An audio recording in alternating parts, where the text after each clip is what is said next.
All righty. The second presentation for the evening is going to be the radio adaptation of The Little Prince. Now, if I get this right, I will be amazed at myself. Antoine de Saint-Exupéry. Close. He was the author. He himself was a pilot.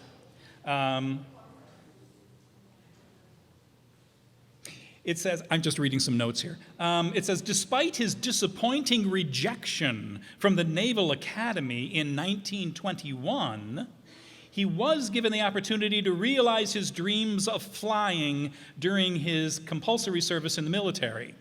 Initially working as a mechanic in the Army, he learned how to fly.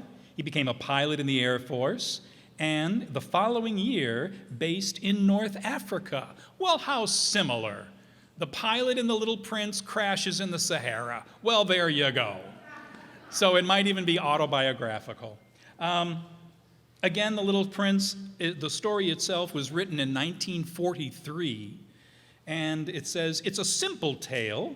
It tells the story of a child, the little prince, who travels the universe, gaining wisdom. So here we have again the youth versus the old age. Kind of who learns from who kind of thing. It paints an unflattering portrait of grown-ups as being hopelessly narrow-minded.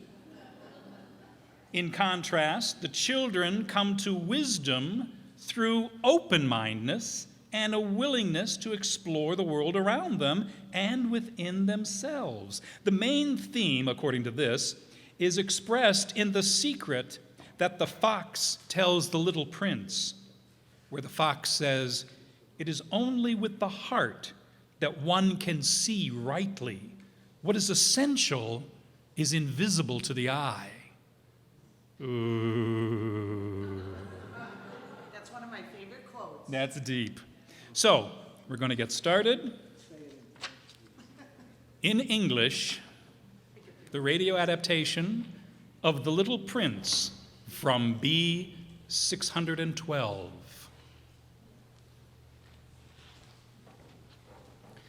CBS Radio presents the CBS Radio Workshop, dedicated to man's imagination, the theater of the mind. Tonight's presentation, The Little Prince, by the late Antoine de Saint-Exupéry.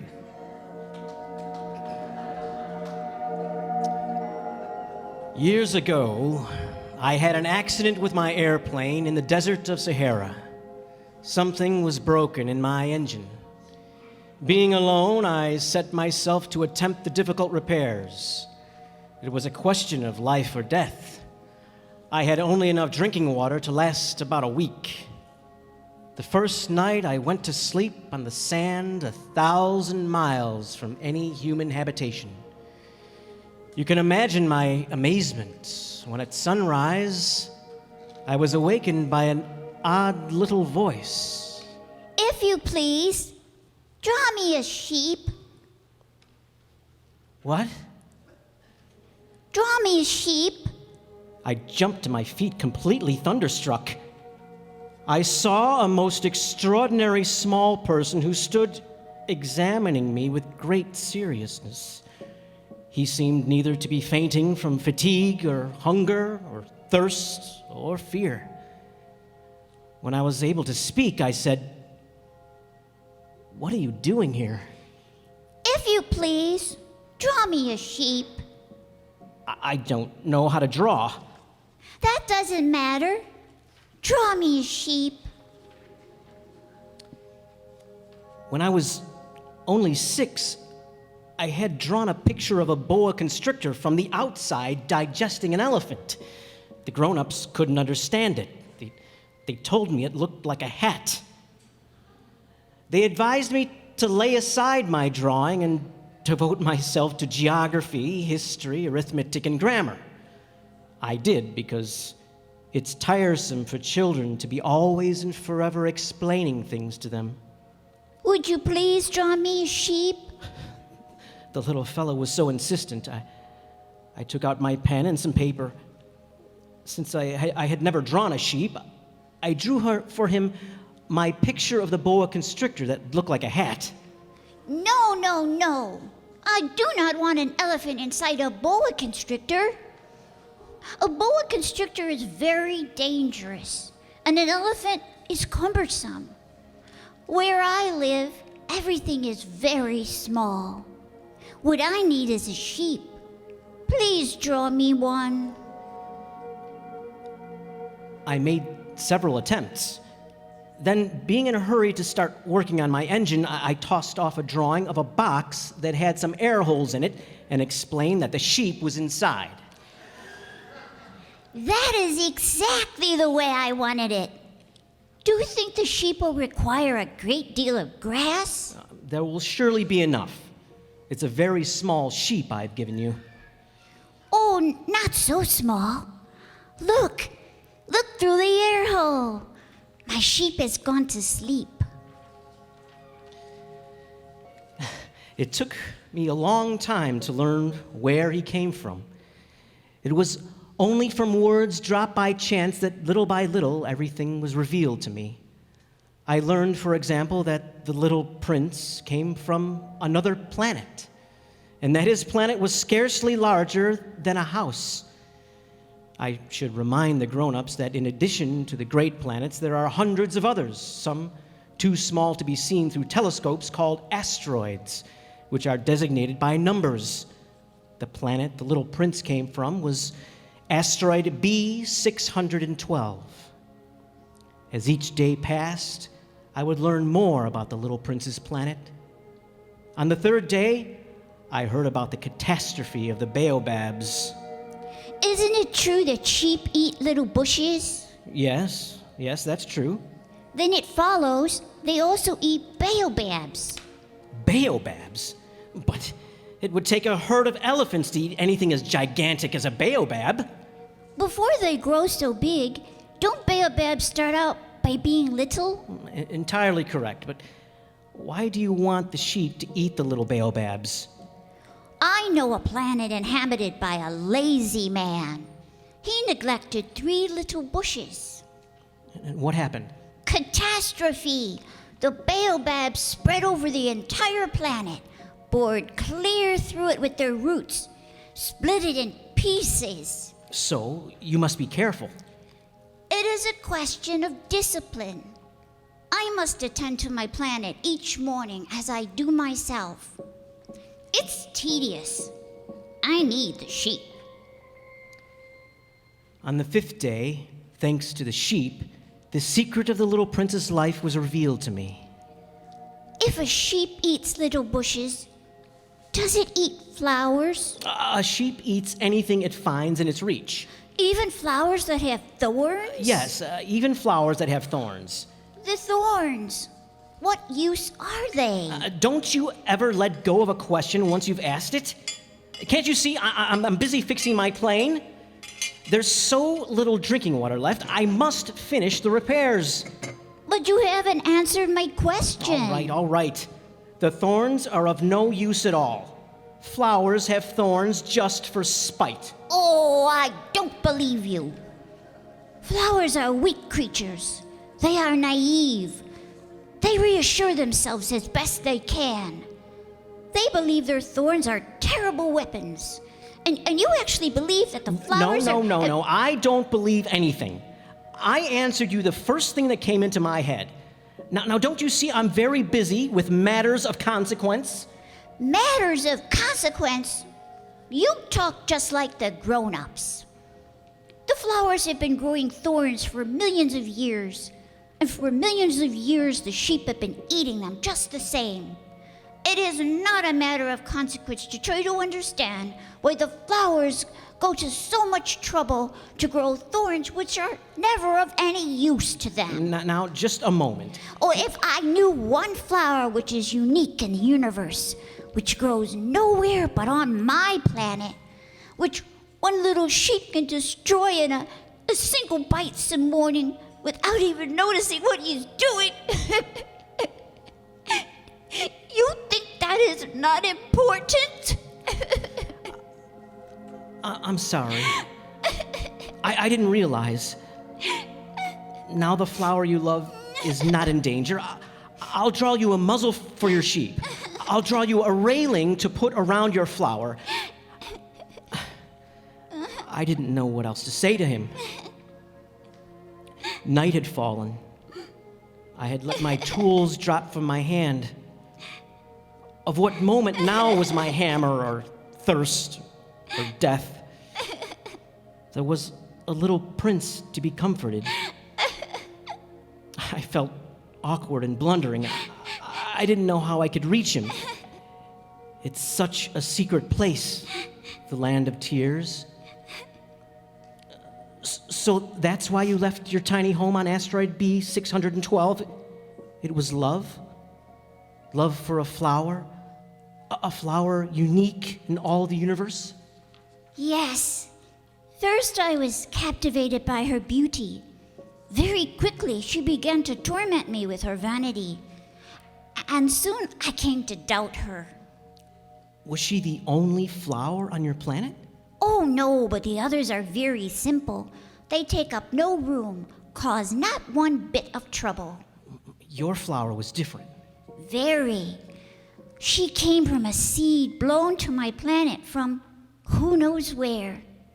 From the moment she first showed herself, she became demanding.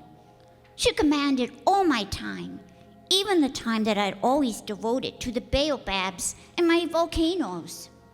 Volcanoes? I have 2 active volcanoes. Very convenient for heating my breakfast. I carefully clean them out every morning. If they are well cleaned out, volcanoes burn slowly and steadily without eruptions. All right, I see. Oh, I also have one volcano that is extinct. I clean it out too. One never knows. No, one never knows. You were telling me about your flower. Oh, I ought never to have run away from her. I ought to have judged her by deeds and not by words. I ought to have guessed it. Behind her poor little stratagems lay real affection for me. But I was too young to know how to love her. The fact is that I do not know how to understand anything. And so it was that the little prince fled from the proud flower he loved but could not understand.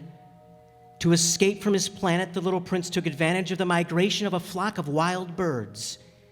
He found himself in the neighborhood of asteroids number 325, 326, 27, 28, and 329. He began to visit them in order to add to his knowledge. The first asteroid was inhabited by a king, clad in a royal purple and ermine, who was seated upon a magic throne. The king was elated when he saw the little prince coming. Subject, approach that I might see you better. The king felt consumingly proud of being at last king over somebody. The little prince looked everywhere for a place to sit down, but the entire planet was crammed and obstructed by the king's magnificent robe. So he remained standing. Since he was tired, he yawned. It is contrary to etiquette to yawn in the presence of a king. I forbid you to do so. Oh, I can't help it. I have come on a long journey and have had no sleep. Well, then I order you to yawn. Come now, yawn again. That's an order. That frightens me. I cannot anymore. Well, then I order you sometimes to yawn and sometimes not to. Look here, I insist that my authority be respected. I tolerate no disobedience. I am an absolute monarch. However, I always make my orders reasonable. That is very wise. Oh, of course. If I offered a general to change himself into a seabird and he did not, it would be my fault, not his. May I sit down? Yes, I order you to do so. Here, I shall move my robe. Sire, I beg that you will excuse my asking a question. I order you to ask me a question. Sire, you are alone here. This planet is tiny. Over what do you rule? Over everything. Over everything? Oh, you mean the other planets and all the stars? Oh, over all of that. Oh, that's marvelous. Oh, you can see a sunset whenever you wish. Oh, sire, I should like to see a sunset. Do me that kindness.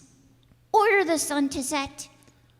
Well, if I ordered a general to fly from one flower to another like a butterfly, or write a tragic drama, or change himself into a seabird, and if he did not, which of us would be wrong? You? Exactly. One must require from each one only the duty he can perform. I have the right to require obedience because my orders are reasonable. But my sunset? You shall have it. I shall command it. When, sire? Well, I shall consult my almanac. Here we are. That will be this evening at about 20 minutes to 8. And when I give the order, you'll see how well I am obeyed. Oh, I see. Oh, I have nothing more to do here, so I shall set out on my way again. Oh, do not go. Do not go. I'll make you a minister. Minister of what? Minister of Justice. Yeah, that's it. Minister of Justice. But there is nobody here to judge. Well, then you should judge yourself. It's far more difficult to judge oneself than to judge others. Well, I can judge myself anywhere. I have good reason to believe that somewhere on my planet there is an old rat. You can judge this old rat. From time to time, you will condemn him to death. You'll have to pardon him on each occasion. He must be treated thriftily. He's the only one we have. Oh, I wouldn't like that. I think I will go on my way. Oh, no. Oh, I'm ready to depart. If your majesty wishes to be promptly obeyed, he should be able to give me a reasonable order. Oh, very well. I order you to be gone by the end of 1 minute. Conditions seem favorable, and hear this. I make you my ambassador. The grown-ups are very strange. The second planet was inhabited by a conceited man who thought the little prince had come to admire him. I am about to receive a guest and visitor from an admirer. Good morning. That is a queer hat you are wearing. It is a hat for salutes. I raise it in salute when people acclaim me. Oh, unfortunately, nobody at all ever passes this way. Oh? Clap your hands, one against the other. All right. You see, I now raise my hat in salute. Oh, do it again. Oh, thank you, thank you. Wouldn't you like to applaud me again? Well, no. But you really do admire me. What do you mean? You regard me as the handsomest, the best dressed, the richest, the most intelligent man on this planet. You're the only man on your planet. Oh, well, do me the kindness. Admire me just the same. Very well. I admire you. Ah, thank you, thank you. Oh, goodbye. Now, what is there in that interests him so much? The grown-ups are certainly very odd.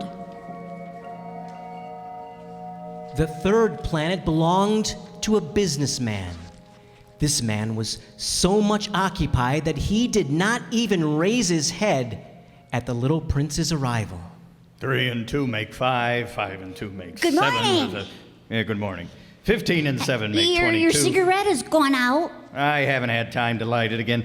That makes 501,622,731. 5 million what? I can't stop. I've got too much to do. I'm concerned with matters of consequence. 500 million what? During the 54 years I've inhabited this planet, I've been disturbed only twice by inconsequential balderdash. This is the third time. Now, I was saying 501 million. Millions of what? Those little objects one sometimes sees in the sky. Flies? No, little glittering objects. Ones that set lazy men to idle dreaming. Oh, you mean the stars? That's right. And what do you do with the stars? Nothing. I own them. But I've already seen a king, and he told me that Kings do not own, they reign over. It's very different, and it makes me very rich. Well, what good does it do you to be rich? It makes it possible for me to buy more stars, if any are discovered. Well, how is it possible for one to own the stars? To whom do they belong? To nobody. Then they belong to me, because I was the first to think of it. Well, I suppose that is true, but what do you do with them? I administer them, count them, recount them.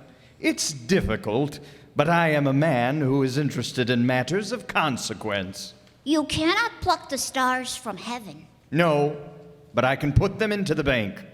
Whatever does that mean? I write the number of my stars on a paper. I put that paper into a drawer and lock it with a key. Is that all? It is enough. That is rather poetic, but of no great consequence. Your ideas about matters of consequence are quite different from those of grown-ups. Quite. I myself own a flower which I water every day. I own 3 volcanoes which I clean out every day. It is of some use to my volcanoes and my flowers that I own them. You are no use to the stars. Balderdash. Now, let's see, where was I? 342, 77. The plus grown-ups are 89, altogether extraordinary. Tell me, how did you come to visit this planet, the Earth? It was recommended by a geographer on the 5th planet I visited. Do you like it?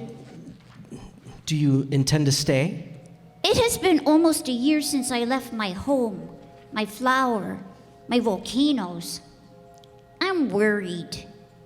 Baobabs? I left them under control. Your flower, then? On my journey, I learned many things. I learned that flowers are in danger of speedy disappearance. Soon, I must return. It had been 8 days since my accident in the desert.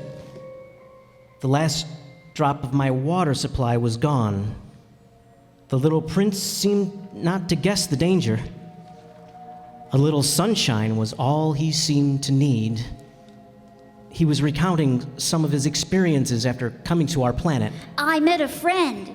He was a fox. My dear little man, this is no longer a matter that could have anything to do with a fox. Why not? I am about to die of thirst.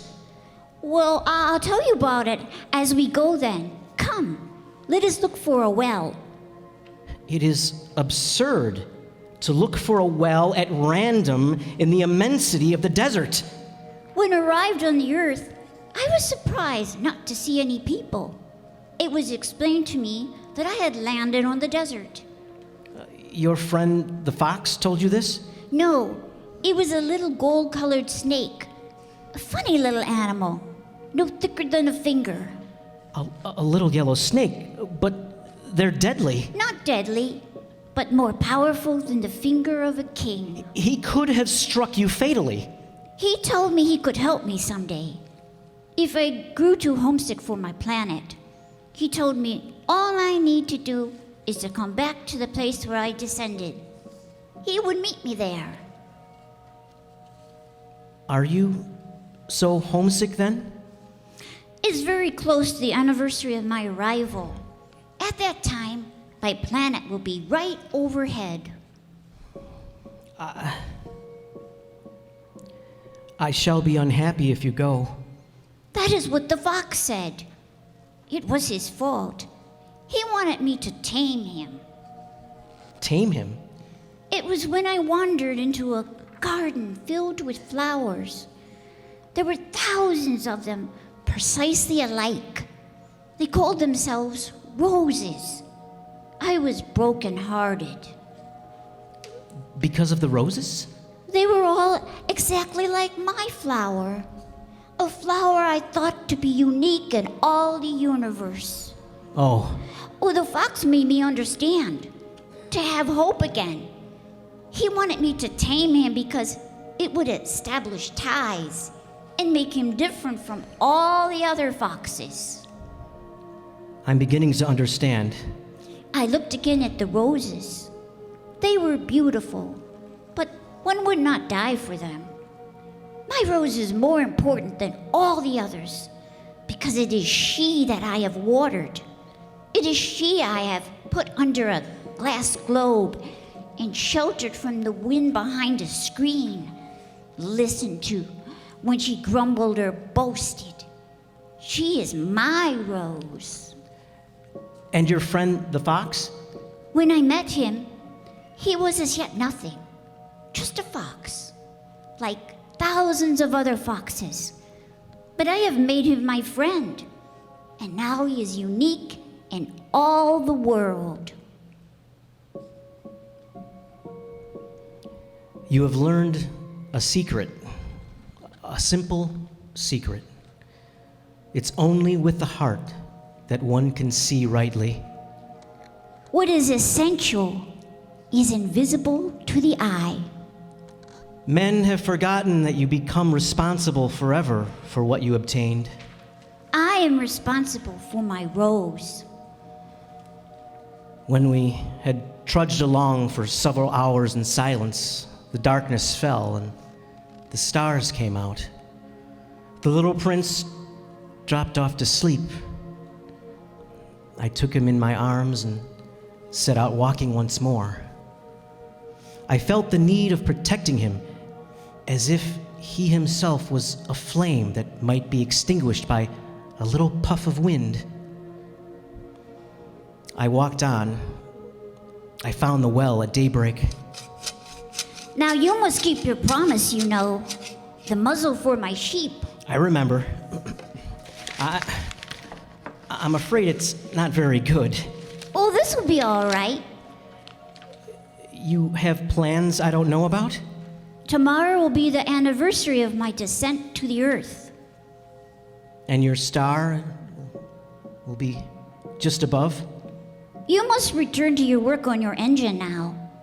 I will be waiting here. Come back tomorrow evening.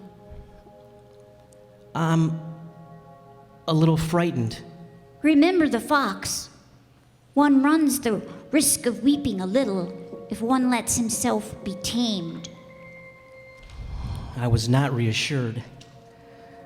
I did not want to lose my little friend. I pretended to go, but returned and hid behind a rock. I could not see to whom the little prince was speaking, but You see? I remembered. This is the exact spot, the right time. You have good poison? You are sure you will not make me suffer too long? my heart jumped in my throat. I looked around the rock, and before me, facing the little prince, was one of those yellow snakes that take about 30 seconds to end your life. I dug into my pocket for my gun and started to run. The snake let himself flow across the sand like the dying spray of a fountain and disappeared among the stones. What does this mean? Why are you talking with snakes? You will find out what is wrong with your engine today, and you can go back home. I too am going home today. It is much farther, much more difficult. I want you to stay a while longer. I have your sheep and the sheep's box, and I have the muzzle. Little man, I want to hear you laugh again. Tell me it's only a bad dream, this affair with the snake, the meeting place, the star.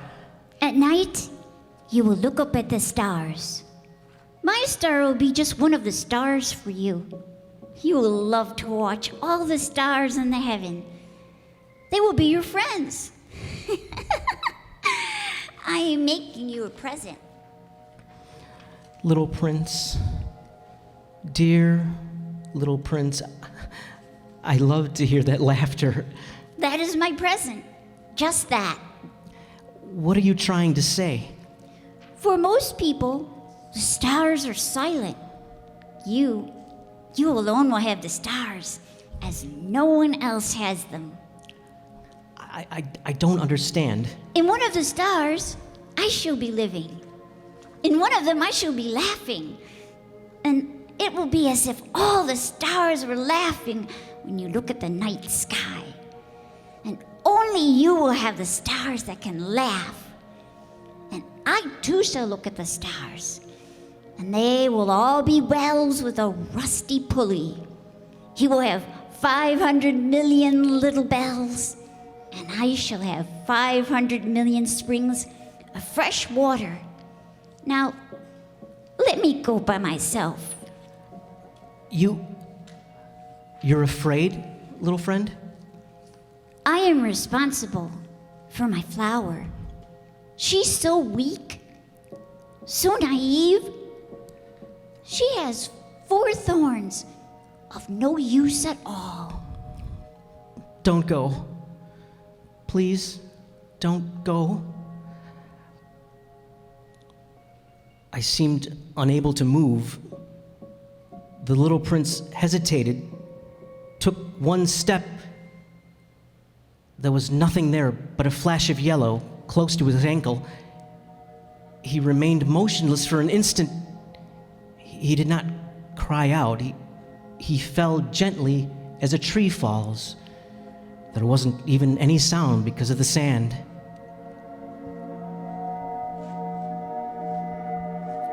Now, years and years have gone by. Until now, I've never told this story.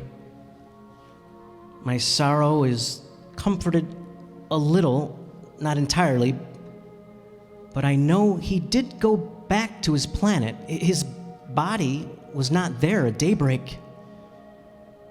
At night, I love to listen to the stars.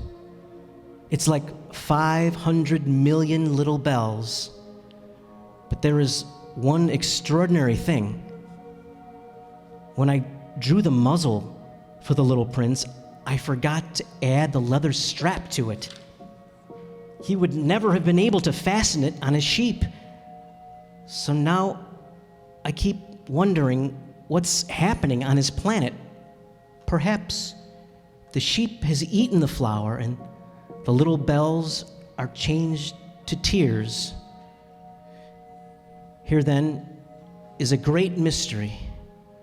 Nothing in the universe can be the same if somewhere a sheep that we have never seen has, yes or no, eaten a rose. And no grown-up will ever understand that this is a matter of so much importance.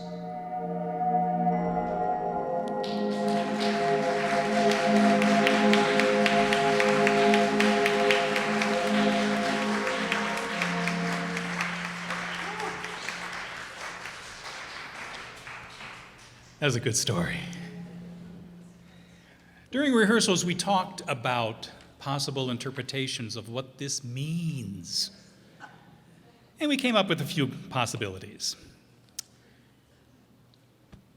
Did the little prince even exist? Was he the imagination of the pilot? Did he die from the snake bite?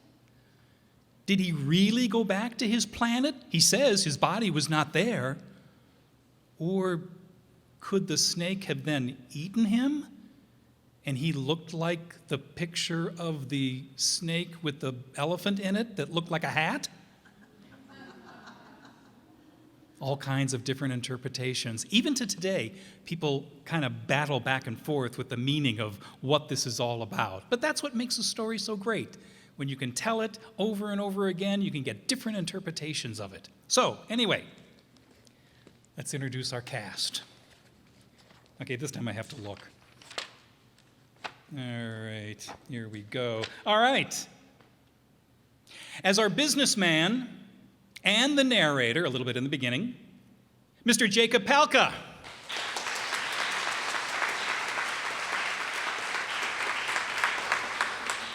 As our conceited man, Miss Allison Byen.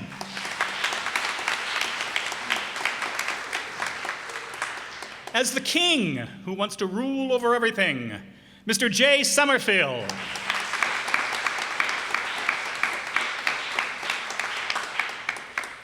As the pilot, lost in the desert, meeting the little prince, Mr. Brad Zero.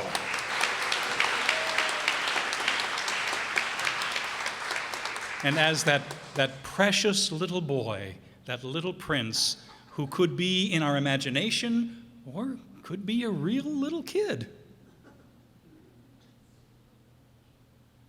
Miss Donna Amesmeyer.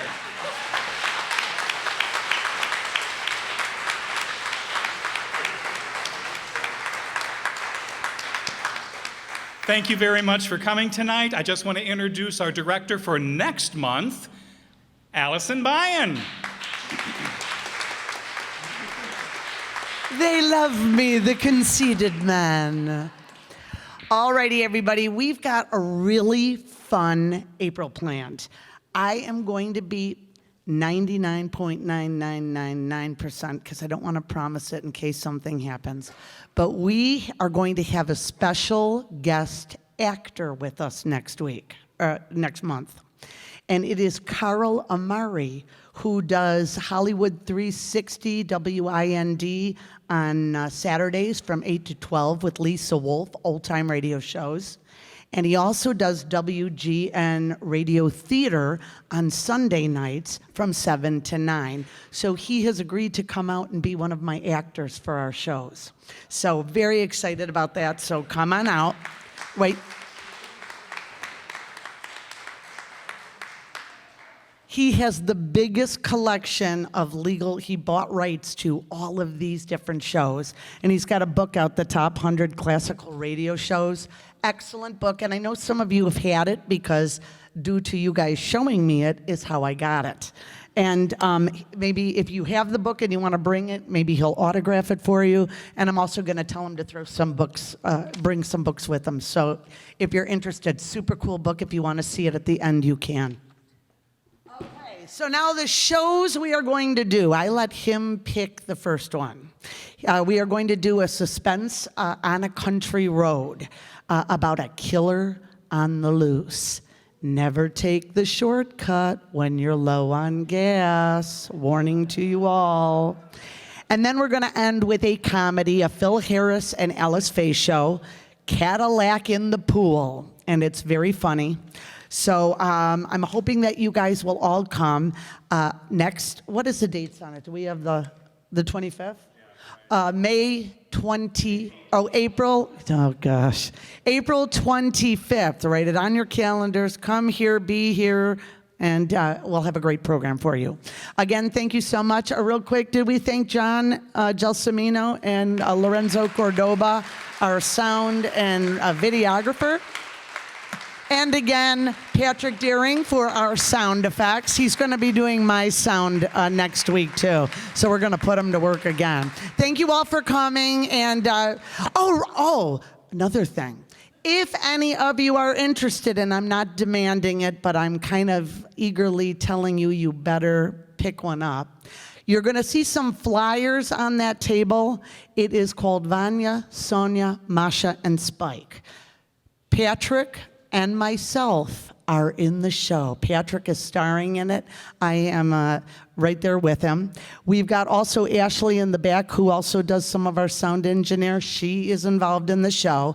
Come on out. Our play opens next week. Excellent script. It was won the best Broadway show in 2013. The script is excellent, but if you're interested, it's in Downers Grove. It's not too far, and it is worth it just to see Patrick. And I'm kind of good too. So pick up a flyer. We did throw those out there, and you could see us performing on real stage instead of live theater or radio. So thank you again. Thanks for coming, and we'll see you next month.